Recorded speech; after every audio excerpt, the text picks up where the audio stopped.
जय गुरु जी। संगत जी बैसाखी का दिन था और एक अंकल ना अपने घर पे सत्संग कर रहे थे। महाराज के साथ उन्हें 20 साल हो गए हैं संगत जी, और इस जन्म की जर्नी में उनके।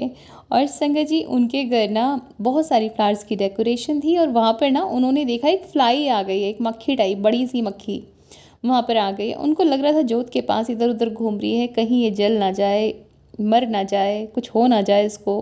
फिर सत्संग शुरू हुआ, वो भूल गए, और उसके बाद जब सत्संग ख़त्म हुआ, अंकल ने महाराज के आगे ना मत्था टेका, और पता नहीं कहाँ से उनके मन में थॉट आया। और संगत जी सच बताऊँ तो ये थॉट्स ना हमारे खुद के नहीं होते हैं।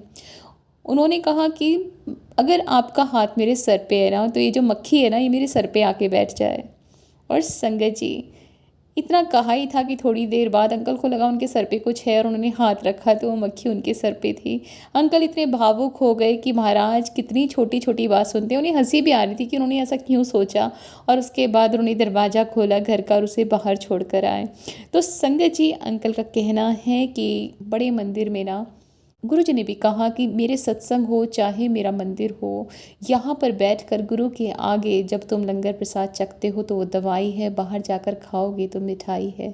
संगत जी बहुत सारी संगत पता है घंटों की जर्नी करके महाराज के दर्शन करने बड़ी मंदिर आती है, पर उनमें सब्र नहीं है कुछ संगत में। और अंकल कहते हैं कि वो ना तरह तरह की मतलब जो एक्सक्यूज़ेस कह लीजिए, या कि आज घर पे मेरे पेट है या बच्चे घर पे अकेले हैं, मुझे ना पैक्ड लंगर दे दो। अंकल कहते हैं उनसे कि तुम्हारे पास 10 मिनट भी नहीं है कि यहाँ बैठकर महाराज के सामने लंगर कर सकें। लेकिन नहीं होते संगत जी, काफ़ी संगत ना घंटों की ट्रैवल करके आते हैं, पर लंगर करने का उनके पास समय नहीं है। वो 10 मिनट वहाँ रुक कर लंगर नहीं करते और पैक्ड थाली घर पर ले जाते हैं संगत जी।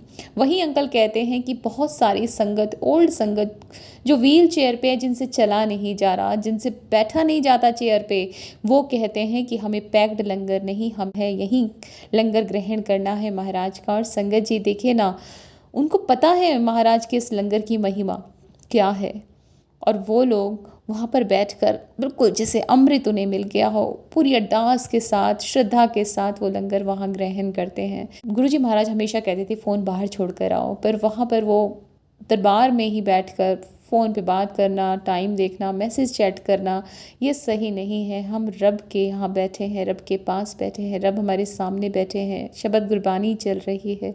कम से कम वहाँ तो हमें चिंता मुक्त होकर ये सब चीज़ें छोड़कर कुछ टाइम अपने रब के साथ बैठना चाहिए।